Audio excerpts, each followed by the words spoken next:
Welcome to the Scalable Real Estate Investing Podcast, where we discuss the most scalable strategies, tools, and approaches to successfully invest in real estate. Learn how to make the most impact of your time, automate your real estate investing business, find off-market deals with minimum time invested, and leverage your capital to create as many income streams as possible so that you can achieve true financial independence. Thank you for tuning in. I'm your host, Mason Klement. Hi everyone, Mason Klement here. Before we get into today's episode, I wanted to ask you one question. Are you sick of the wild swings in the stock market and ready to try something different? Did you know that investing in stocks actually put you at the very bottom of a company's capital structure, meaning that there's practically 0% chance that you're going to get any of your money back in the event that the company files bankruptcy? That basically you're putting yourself in the riskiest position for a questionable return. Personally, I hate the unpredictability and just waking up and having half of my investment gone when I didn't do anything wrong. So what a lot of people don't know is that you can actually make higher returns on a consistent basis by investing in the opposite end of the capital structure, which is actually the safest place to be, which is on the debt side in a first lien position. And you can do that by investing in real estate, and specifically investing with my company in notes that are backed by the land that we purchase. So if you're ready to diversify your income stream, go ahead and go over to scalablerei.com and click on invest in the top right corner. There you're going to find a form that you can fill out to determine if you're eligible to invest with my company, Celion Capital, and we'll be reaching out to you to schedule an introductory call and speak more from there. So thanks a lot, and let's jump into the episode. Hi everyone, I'm Mason Klement, host of the Scalable Real Estate Investing Podcast, and today we have Darren Wright with us, who is based out of Brandon, Manitoba, Canada. So he's going to have a lot of interesting things to share about his journey investing in multifamily properties there and also expanding his portfolio to the US. So glad to have him on here. Darren, what's going on? Yeah, thank you very much for inviting me on your show. Sure, no problem. I'm glad you were able to make some time here. So we had met in person finally at the Birth 360 event over in the Kentucky, Cincinnati area. So that was great. We forgot to mention in the intro that we're both members of Mike Ely's mastermind group, which focuses on multifamily and hotels. So yeah, that's obviously how we met and thought this would be a good idea to do. How many doors are you up to now for your portfolio? Right now we're up to 50 doors over 4 buildings. Okay. So we started with a 12 unit, and then we got a 10 unit, then another 12 unit, and then just recently a 16 unit. And December 1st, we'll get possession of a 48 unit, which is over 4 buildings again, 4 12-unit buildings all in one complex. Very nice. So kind of doubles the size of your portfolio, right? Yeah, we've doubled this year, and we'll double again before the end of the year. Yeah. Okay, very cool. Why did y'all decide to focus on that number of units? It seems kind of consistently in the teens per building, at least.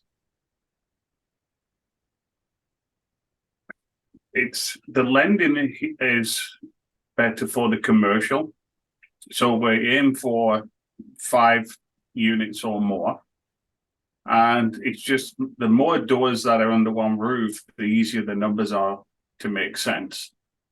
So it just seems to be that they just seem to be the key ones that we can make work the best. We've looked at dozens of, 4 units, 5 units, 6 units, and trying to justify the numbers for the purchase price doesn't always work, where we find that there's less competition for the 12 units or more. So it just how it's worked out. I mean, I'm a strong believer in you get what you ask for, and that's what we've been asking for.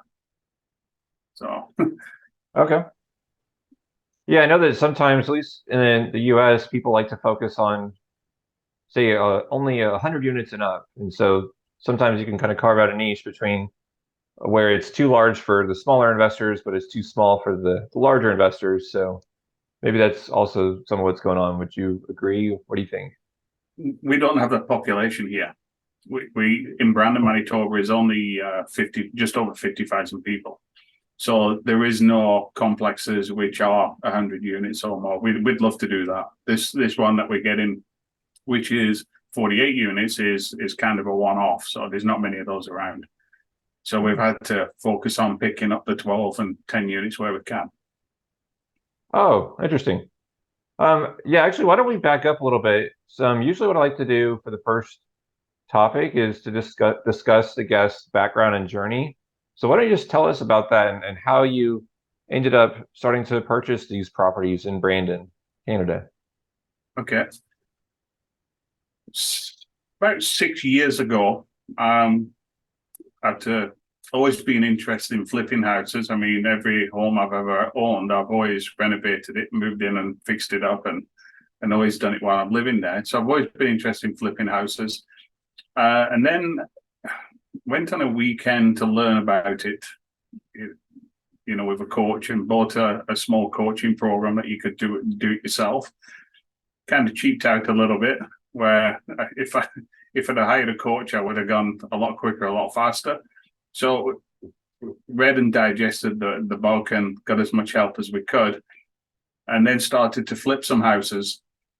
Then I realized once I started flipping houses that I did need some coaching. So then we went out and found a coach, to help us with buying the single family homes and flipping those.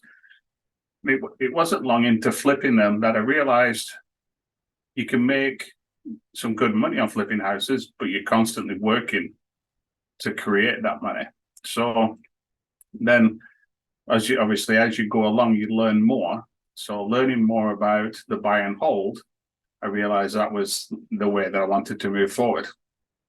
And so the next thing, we found a threeplex to fix up and rent that out. So we did that, and that was successful. It was, again, combining the two, fixing it up, and we did a little bit of a refinance, and then kept renting it out. That was before I knew anything about the BRRRR strategy. I just wish I'd have known about that many years ago. I had been so much further ahead.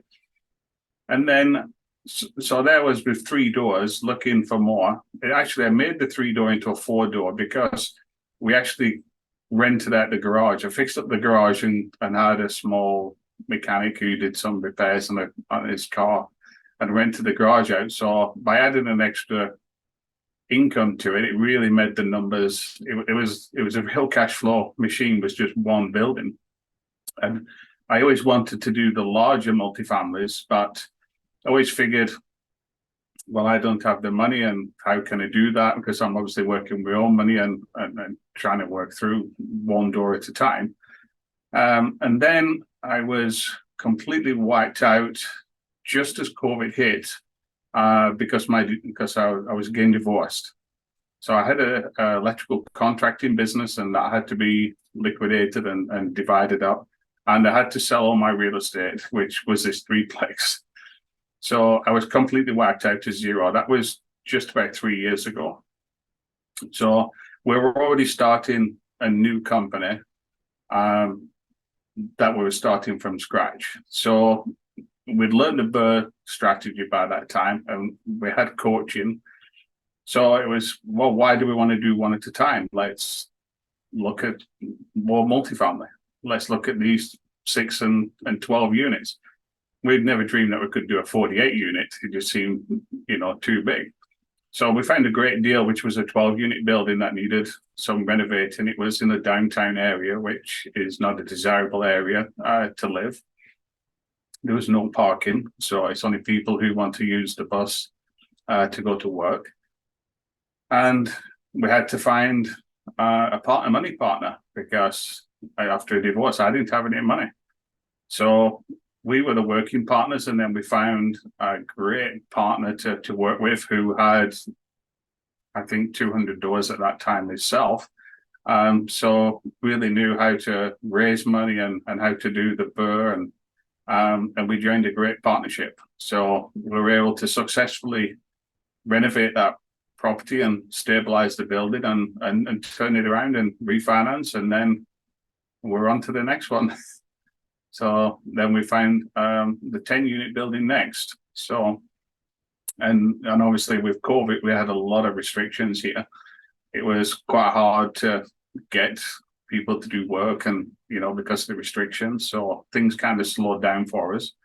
But we're getting known for what we're doing. Then this year's been a real growth year. Now everything's back to normal, and we're good to go. So yeah, we've built a lot of contacts. We've got his teams together with contractors and lenders and brokers and realtors. So it's really all coming good now. It just takes time to get there.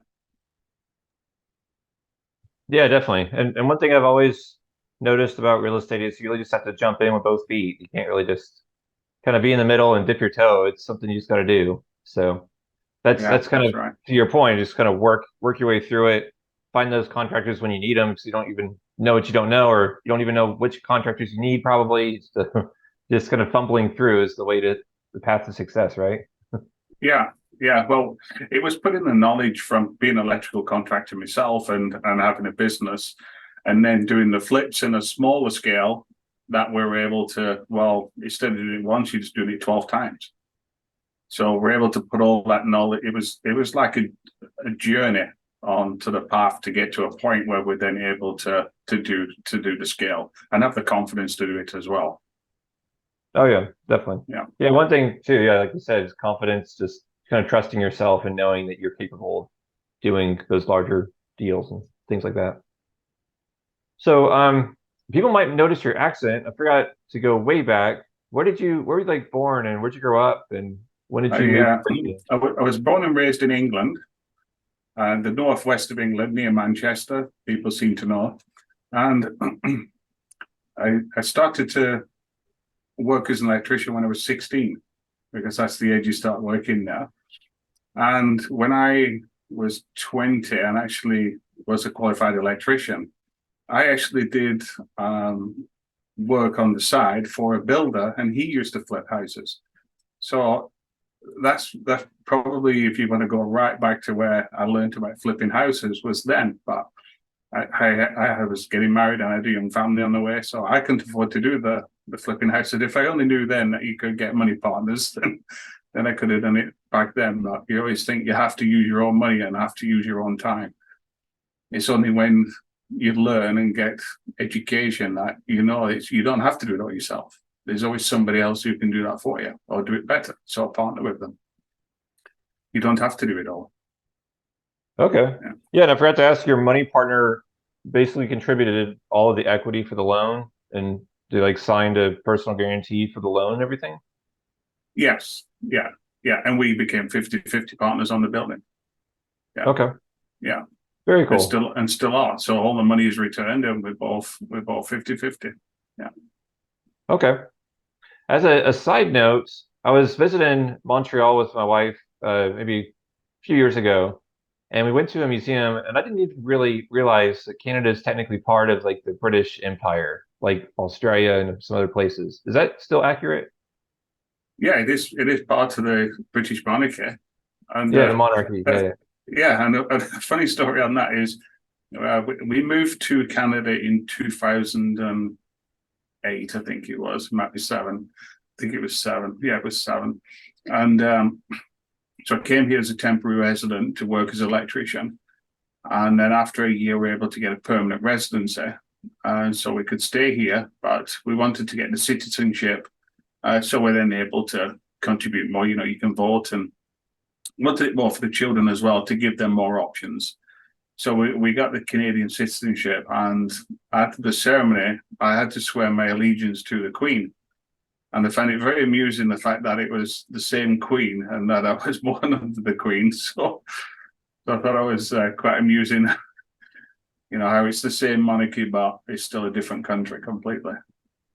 Oh yeah, interesting. Is that really common for folks to move over to Canada? Is it like just constant immigration back and forth, or how's that work?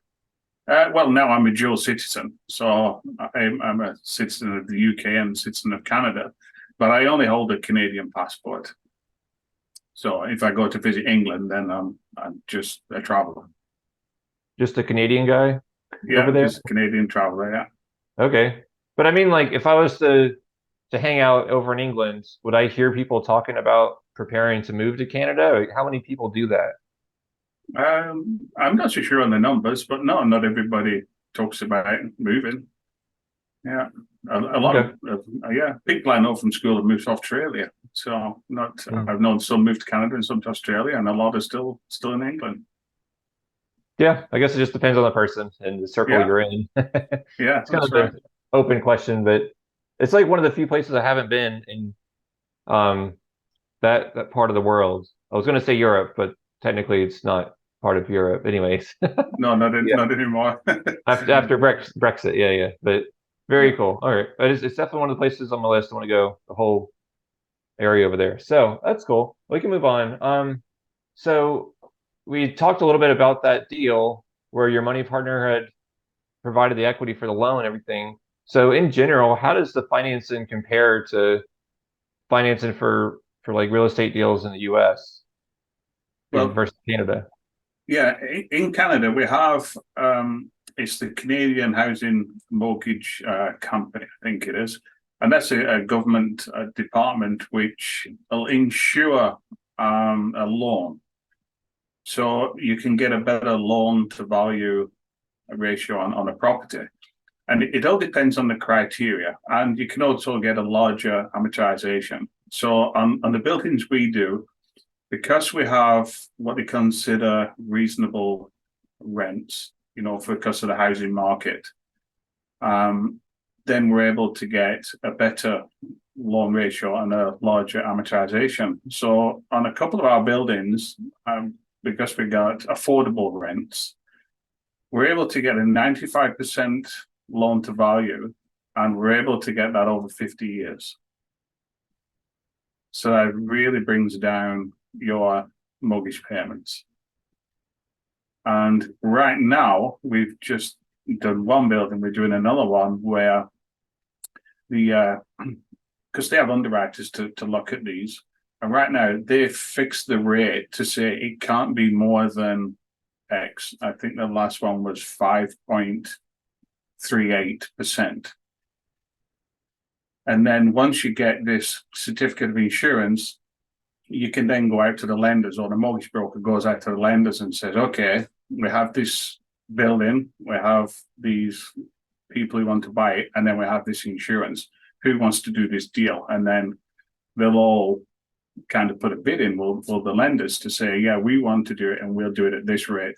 So if the rate is more than what the certificate allows for, then we have to buy that down straight away. Or if not, it's not. So this insurance kind of protects the deal as well, because you fix them on a term for 5 or 10 years, depending on which one you want to do. But because it's fixed, you know that you're going to be able to keep affording the mortgage to pay for the building. They underwrite it as well as we do. So it's a very good security. And because it's an insurance for, I believe the normal would be 75% loan to value. So because this insurance certificate then insures it for the remainder, the lenders are very happy as well, because if there is any default, then the Canadian Mortgage Company would step in and cover that difference. And then obviously going down litigation, we'd have to cover the rest. But it's a good security because they know it's been underwritten by somebody else as well, a third party, as well as obviously the people that are buying it. So that is a really good system. But the downside of it, it takes a long time. At the moment, it's around 6 months for a turnaround for that. So if you get all your numbers together and decide you want it, then you do the application. It's about 6 months before you get a decision. Yeah. Is that for every loan, or is just like a specific category of loan? There's a category. I mean, if your rent is above market or affordable, what they call affordable rent, and it varies from market to market, depends on the size of the city. If you're above that, then obviously you can't get that loan to value. You may only be able to get up to 85%, but you may be able to get an amortization of 40 years instead of the 50. So Okay. it does vary, yeah. And what's the fastest that a bank could close on a loan, you think? If you want to do the 75%, then you could do it in, a month, I would say, comfortably. Yeah. Okay. Maybe 2 weeks. They don't like it if you have very tight deadlines. So that's why we like the BRRRR model, because then we can we can pay cash. There's very investors that have money in a pool that we can pay cash for a building, and we can close a lot quicker that way. But we have to do our own due diligence, so then we have our own timelines as well.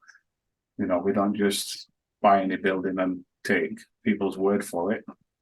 We have to check all the numbers ourselves. So yeah, it's a lengthy process, definitely. The more units, the longer it seems to take. Okay. Yeah. And in terms of the interest rate structure, I know you mentioned the 5.38% fixed, but do they do kind of like the bridge financing that's really common on multifamily properties in the US, where it's like a prime rate plus a margin or something like that? Yeah, the banks always go prime rate plus whatever points they want. Yeah. Okay. So what's the prime rate in Canada today? Like, how much would I expect to pay for prime plus whatever margin they have? Yeah, I'd have to look that up. I think it was around 5, or it might be 4.75. Yeah, it's around 5. I know it's been going up. Yeah, in fact, they just held it this week, so I should know, but I just don't have that time. Yeah. I'm just curious. Yeah. Um.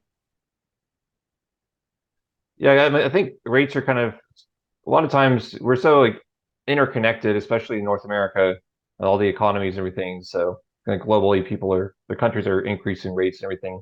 Just kind of curious how it compares because I know the like looking at all these different hotel deals and trying to underwrite them that like I've been doing with Mike's group, it's like trying to underwrite to get like a 10% cap rate and expecting to have that interest rate be like 8.5 to 10% as well. And so it's like a lot of playing with the different numbers here. Hopefully you're getting a higher cap rate.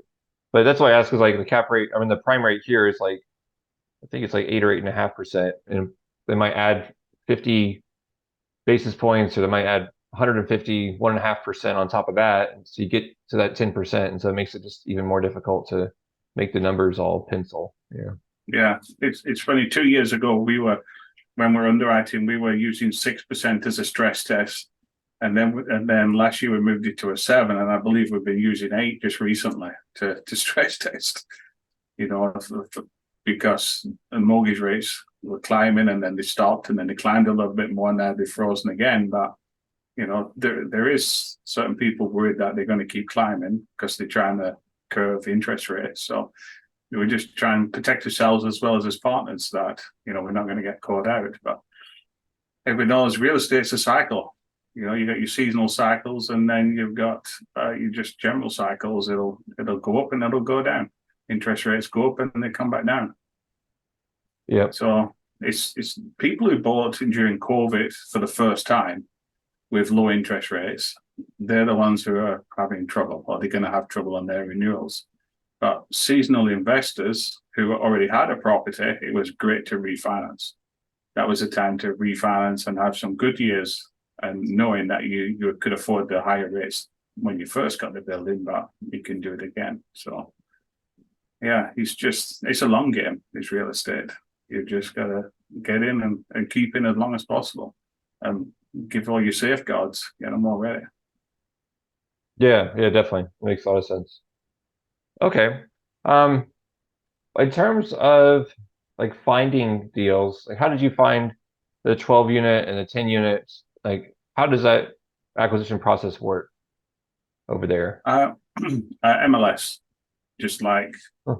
like you have in the States, you have MLS as well, don't you? Yeah. Oh yeah. Yeah. Did you see it more on the other websites? Yeah, we just have MLS. So you got realtor.ca. That's how we found the first 12 unit. We found a 10 unit on there. And then the third building, the 12 unit, that was on MLS as well. And then the 16 unit was an off market deal. They came to us. We had an advertisement running on a forum if anyone had any multifamily to buy, and it was out of Brandon. It was in a neighboring town, but we went and it was such a good building that we made it work. And that was a difficult one as well. That was a challenge. we had so many different ways we're trying to buy that and just so we could buy it, but it worked out in the end. And then this 48 unit deal was an exclusive listing with a realtor, and it's a realtor we'd used before. So, you know, he had us, well, we used him to buy one of the 12 units. So I said, have you got any more? And he kept saying about this 48 unit. And I said, yeah, keep telling us, you know, give us more information on it. And we kept pushing, and that was a difficult buy as well. But it wasn't a straightforward deal. None of them seem to be straightforward. So you got to keep working at them. Yeah. And I was a realtor myself, hoping that would help find deals, but it's not. It works against you because we're such stringent rules for realtors being able to buy property as well at the scale we were buying them at. So I've surrendered my license for that. And you're only allowed to buy one off-market deal a year. Well, I'd already bought one, so I wasn't able to buy another. And then, obviously, as soon as you buy one, along comes another one. We were looking at a 22-unit portfolio, which was over 5 buildings, I believe. So we were very serious about being offering for that, but their numbers didn't work. It just needed too much work, and we couldn't justify the rent in that time. So we had to walk away from that, but to keep opportunities going. When I go to the gym or any realtors that I see, because I know a lot of people in town, I'm always asking, have you got any multifamily for me? So, yeah. So they'll send me stuff, yeah. Okay. Very cool. Yeah, it's interesting you can make the numbers work for listed deals, because I think typically the idea is that 95% or some high number like that is not going to work, at least for a single family. I haven't tried to see if I can make numbers work on other types of properties, but yeah, that's makes a lot of sense. So it's cool. There is a lot of properties that we look at and don't take. Yeah, you've got to keep working through them. And I never fall in love with a property. I only fall in love with the numbers first, and then I'll see if I like the property. I'm very pragmatic. If I don't like it, I'm done. Okay, next, move on, or I'll offer a price. Yeah, we had one. It was a 9-unit property, and the seller was elderly, and he was trying to hang on, but he should have been retiring, and he wanted too much money for his property, and we offered on the property, this is what we'll pay for it. We've got to fix it up. It would have been a burr. And then they had a fire, which burnt the garage down and still kept the property. I said, oh, well, we've got no storage, and I'll still offer the same. And then they had a second fire, which destroyed one of the units. I said, well, that's fine. We're going to run new electrical anyway to do separate meters. Don't fix it up, just reduce the price, and oh God, wouldn't do it again. And then they had a third fire, a small one, on the top floor, and they put the fire out, and it was in the middle of winter, and they didn't board the windows up correctly, and then the pipes froze and burst, and then they all had water damage. And then they came back and said, would you buy it now?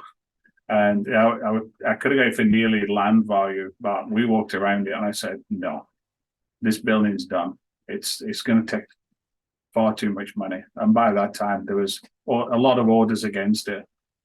And I just thought, you should have sold it when we first got there. You could have took a little bit less money, sold it, and then it wouldn't have been their problem. But they had some obviously bad tenants in there that were causing a lot of issues. So yeah, so that was one that lasted for maybe a year. It could have been 10 months or a year that were back and forth, and couldn't come to it. And then at the end, we just walked away. They couldn't give it to me. I just didn't want it. Yeah, by the end. And now the sons have stepped in and they're fixing it up. And they've asked me again, do I want to buy it once it's fixed up? I said, I'll take a look, but not really. There's no value if it's already fixed up.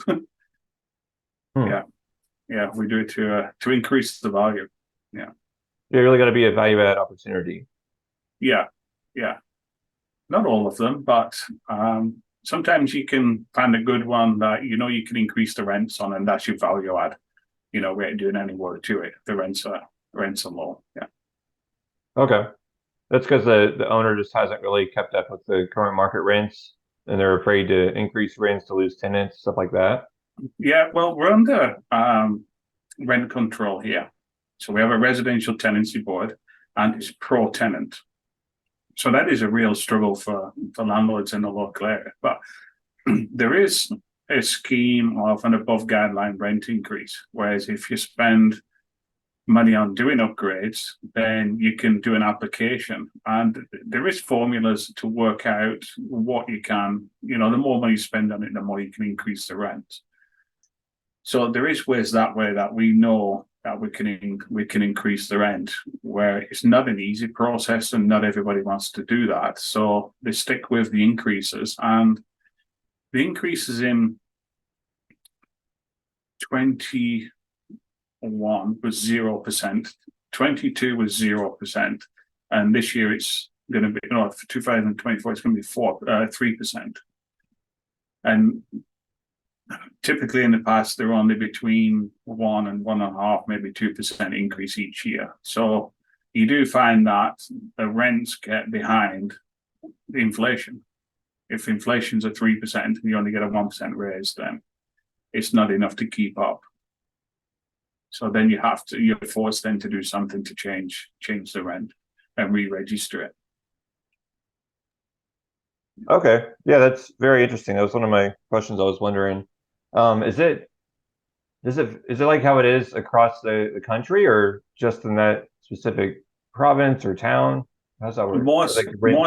Yeah, it's a province initiative or government body, and it is across Canada. Each province has their own. I believe Alberta is not under rent control. That's just knowing from other investors. So you have to learn the rules for each area, for sure. But yeah, it's a general rule across that. It's hard work. Yeah. So that goes to your question you were going to ask about why I expanded to the US. Yeah. Why don't we get into that a little bit? Yeah. So like, what are some of the reasons, the biggest reasons? Well, the biggest reason is because of rent control. Because of that restriction, I believe there's more opportunity in the US. There is a lot more population the areas we're looking at is bigger population, so there is more. Because we wanted in the US to do 50 units or more. That's the kind of those looking for, but there is no, top limit, no maximum. So we think we can scale quicker. You have better tax laws down there, even though they'll still have to pay some tax up here as well, which is obviously going to be something we'll have to look into. And another one is lifestyle. My son has moved down to Detroit and got married, and they have a young girl. So I'm looking for multifamily in Detroit, so we can obviously take on a project and manage the project and visit the project or projects, and also visit family. So it's keeping your business and family close. I still have family. My daughter's still here in Brandon, so we obviously want contact in Brandon.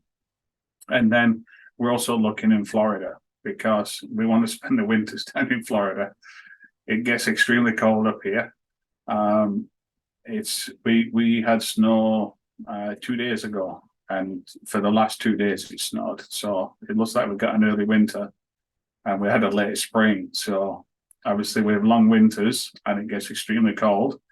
We have many days under minus 30 degrees centigrade, which is about minus 30 Fahrenheit as well. I think it gets to, so we're kind of on par. I think minus 34 is the same in Celsius and Fahrenheit. So it does get cold.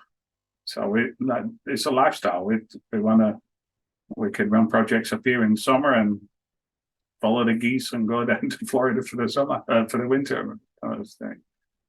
Yeah. Be a true snowbird. Yeah. Yeah. Okay. Yeah. Very cool. That makes a lot of sense.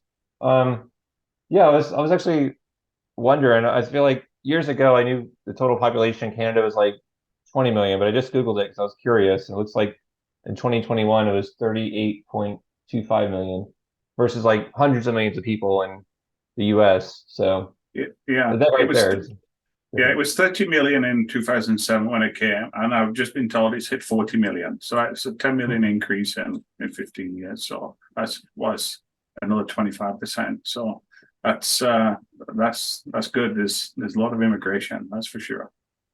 Yeah. Yeah. Yeah, it definitely It's helps us with the rentals because we have a lot of students that come.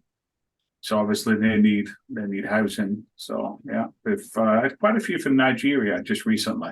That one of the husband or wife has come to be a student, and then the partner comes like a month later once they've got settled.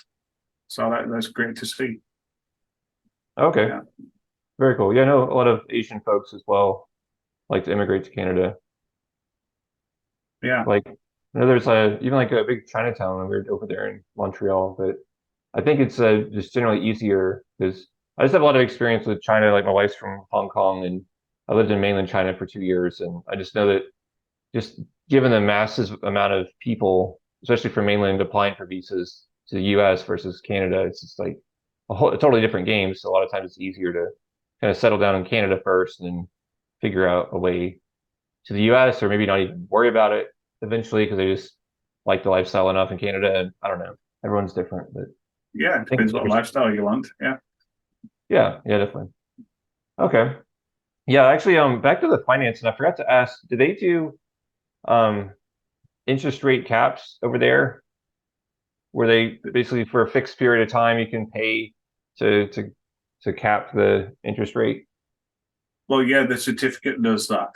The CMHC certificate that'll cap the rate, and that's why if the interest rate offer comes in, which is higher, which it was on the 16 unit, then we had to buy the interest rate down, and that was for 5 years. So it's fixed for 5 years at the rate on the certificate. Oh, okay. Yeah. Very cool. And generally, like when you're underwriting these units, like what's a good price per unit that you need to buy at to make the numbers work in general? Uh, it all depends on the rent, or what is the rent of that area, because it depends on the style of building. We're able to get a lot more rent out of one of our buildings than the other one because one is downtown in North Harkin, and the typical two-bedroom there is, I think it's $800.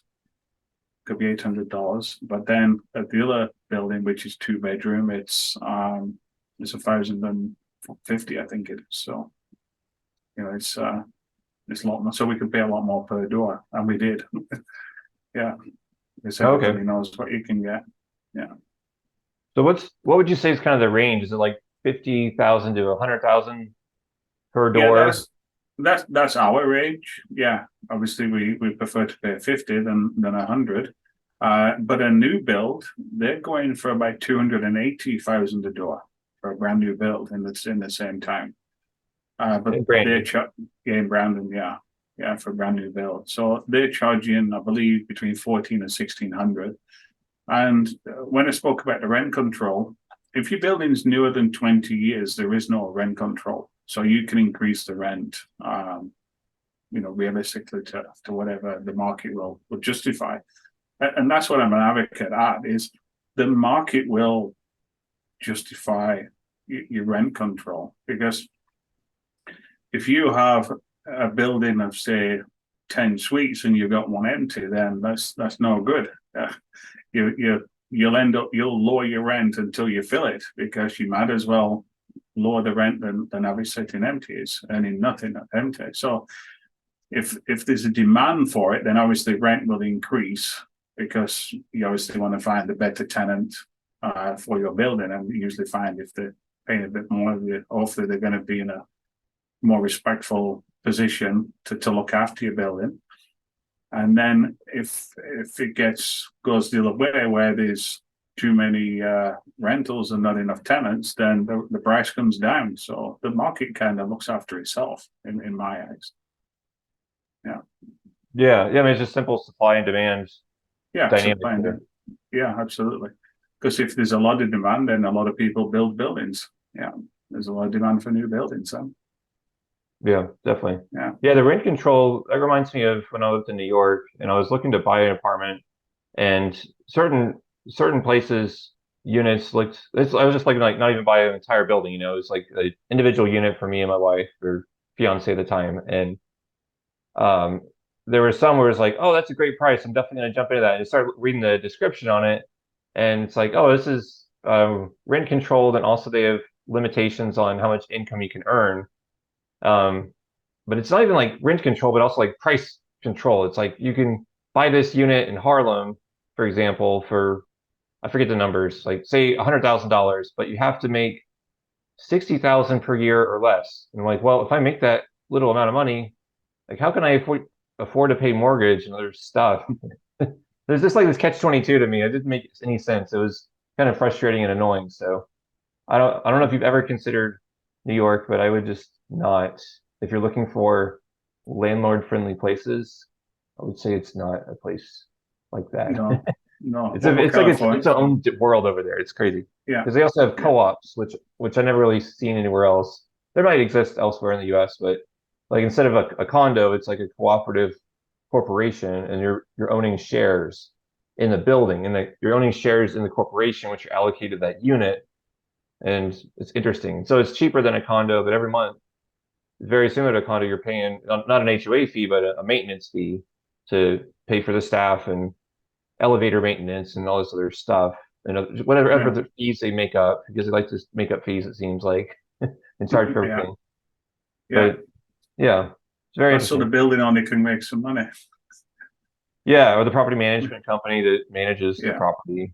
yeah. Like we still own an apartment in Queens, and it's like a second mortgage because we pay our mortgage at, it's like about 1,600 a month, and then we pay another 1,100, or forget the number now, 1,200 I think per month now. When we first moved in like 2018, it was like 870 a month. So you can just see this, the rapid increases for whatever Yeah, bullshit reasons they come up with. But everything goes up. yeah, exactly. Oh, Yeah, well, the taxes go up. Oh, we have a increase in wages or whatever the reason. I don't even know. But yeah, and then what's last thing on that I'll mention, it's very annoying, is because it's a co-op, they're also able to charge a sublease fee. So technically, we're subleasing it to our tenant, and so we have to pay $250 a month for the right to rent out our unit, which is like, and that's oh, like wow. that's about our cash burn every month. So we wouldn't Yeah, have to lose money if they didn't create this ridiculous charge for renting out our own property. It's like frustrating.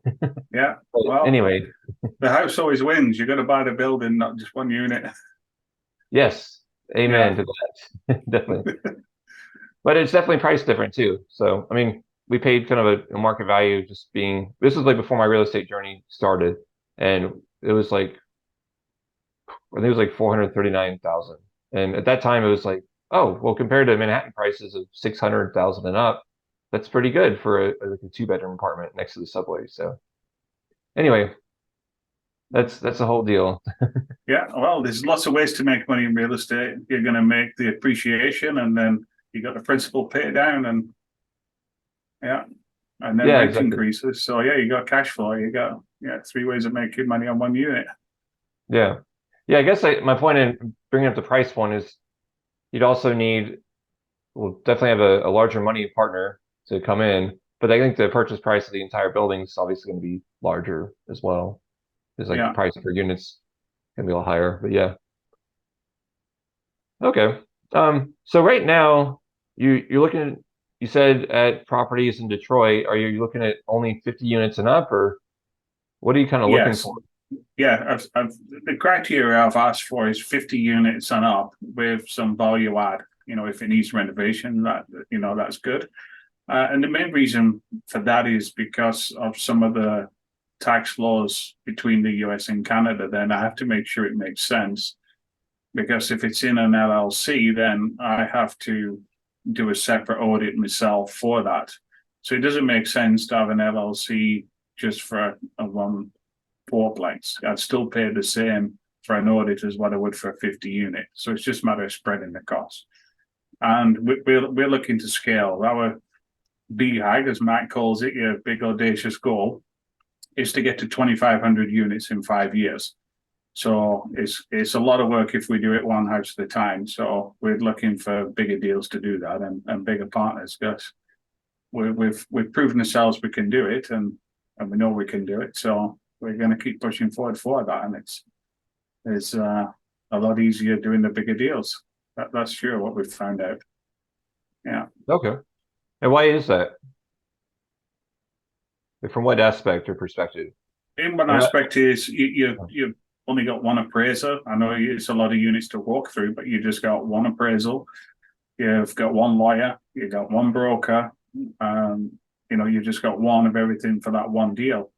Whereas if you split that up to singles, then you've got maybe 50 lawyers, or not maybe 50 different lawyers, but you got 50 different files with a lawyer or a mortgage broker or an appraiser and things like that. And although it might be a 50 unit, the appraisal is not going to be 50 times more than what it is for a single unit as well. That's what we find. And same with your lawyer. It will be more money, obviously, but it's not 50 times more. So you do cut some expenses, and time. Time is the biggest killer. That's for sure. It's surprising how much time each deal takes. You're always answering emails and sending documents and answering phone calls. So yeah, you might as well spend the same amount of time on something that moves the needle a lot more. Yeah. Okay. Yeah, that makes a lot of sense. Actually, I forgot to ask, in Canada, is it always, are the transactions, are they always closed through attorneys, or do y'all use title companies? No, it's all in one place, and the lawyer takes care of everything. We have land titles where the title gets registered, but the lawyer takes care of all that. It's not a separate office that we have to deal with. So we have a great lawyer in town. She just does real estate, and she actually came from banking. So she understands the banking system and she understands the legal system. So she's excellent for real estate, really is. Yeah. Awesome. Okay. Because in the US, as you might know, I don't know about Michigan, but there's certain states that you have to close real estate transactions through an attorney, but other states like Texas, it's really common to close it through a title company, and they might use an attorney, but you'll never talk to their attorney. Like they might just use their attorney to draft certain documents and stuff. But I found it interesting. Like I've closed deals in North Carolina, which is an attorney state. So I would correspond directly with the attorney, and they would correspond with the title company. I would never speak with their title company contact. So yeah. I would always prefer to use a lawyer or an attorney, and they know their job. Pay them to do their job. Yeah, that's what I would prefer. Yeah. Okay, very cool. All right. I think that I'm running out of questions here. However, you mentioned the money partner earlier. I was curious, how did you meet that person to do that 12-unit deal? It was networking. Well, I think networking helped build the credibility of the relationship. It was networking. We drive 2.5 hours to go to Winnipeg, the biggest city, to network. We networked with our coaching group, really, which was Teammate Real Estate. And so we met a lot of connections, everybody trying to do the same thing. And we went constantly over, well, it was on every month. So we went for a couple of years or 3 years, probably before COVID caught up with us. And then obviously you make connections with people on Facebook. So I then went to a mortgage broker and asked him about some private money to try and do this first deal. And obviously we couldn't get enough. We could only get a percentage, 70%. So we'd have to come up with the other 30%. And then he said, well, there's this person who's got some money back on a refinance that's looking for a deal. And I said, yeah, I've seen that. And he recommended him, like, you should connect. So we connected and had a phone call and went from there, really. Yeah. It just obviously sharing each other's credibility, and he would have checked I was out to make sure we were legitimate. I had a website and, and obviously knew us from these networking events that we showed up every single month. So I think if someone's going to drive 2.5 hours from an event there and 2.5 hours back at midnight, then you've shown some commitment that you're not just going to run away. So I think that helped. And he'd been in real estate for, I think, 6 years at that point, and he had staff. So, that helped us credibility that, he said he was. So we went on the title together. So we shared the responsibility, so I was quite confident about that. Yeah, I didn't. Okay. We knew each other, wasn't trying to scam each other. And it's interesting because it comes full circle. Because of our successes in the multifamily in the area, the coaches that we signed up with originally at Teammate Real Estate have just asked me to become one of their coaches. So I'm actually going to be, instead of a student, we've gone so far. Now we're going to be coaching and helping others on the material that they have. So it's looking back, you realize how far you've come. Excellent. Yeah, that's always great to go to the other side of the table. It really validates that you accomplished something here. Yeah, and you can give back. You can help others out knowing what the struggles are. Yeah, definitely. Because it's not easy. I know the shows make it look easy, but it's not easy, that's for sure. Oh yeah, definitely. Yeah. Okay, so for the next properties you're looking to invest in, are you looking to raise more capital and connect with more investors? What's your goal there? Yeah, absolutely. Yeah, we're obviously looking for investors in the US. That's for sure. Obviously, with Mike Healy, we've got a good network there and people raising capital. But it's good to have connections with people as well, and raise more capital. I mean, I just love everything there is about real estate. I love, let's say, you and I have connected. It's, we're talking. We have, a common interest.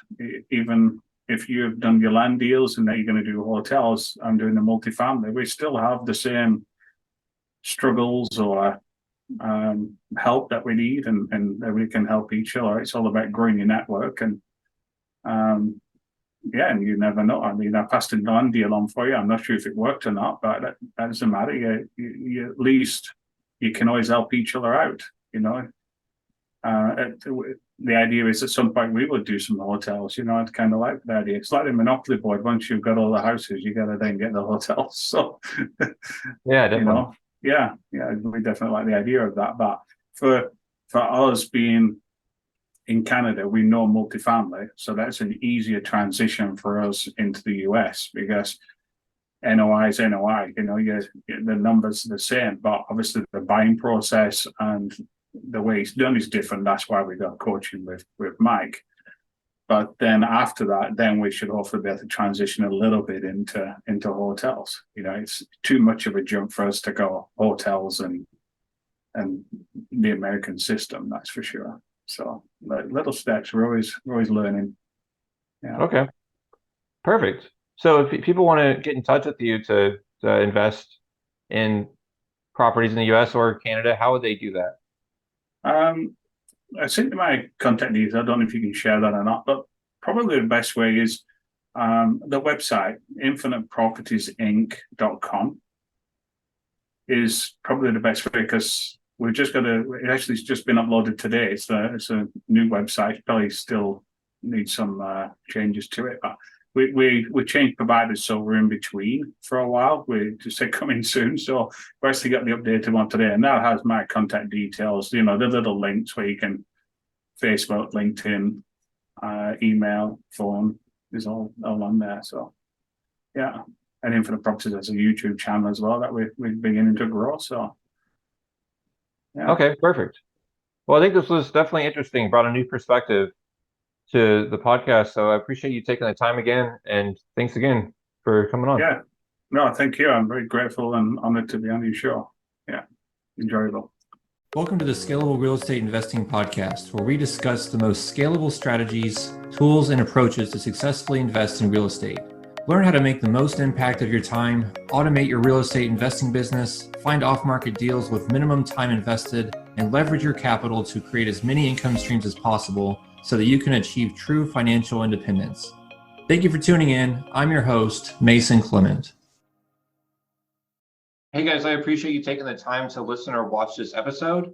As you might have noticed, we don't run ads, but what I would like you to do is just subscribe to our YouTube channel. That would help us out tremendously. You don't even have to leave a review, but if you do feel like you would gain a lot of value from this episode, feel free to share it with your friends and comment, like, subscribe, all that. But subscribing to YouTube would be what helps us the most. That's the only thing I ask. Thanks a lot. And if you do want to get in touch with me, feel free to email me at mason@scalablere.com. Thanks a lot. Hi everyone, Mason Klement here. Before we get into today's episode, I wanted to ask you one question. Are you sick of the wild swings in the stock market and ready to try something different?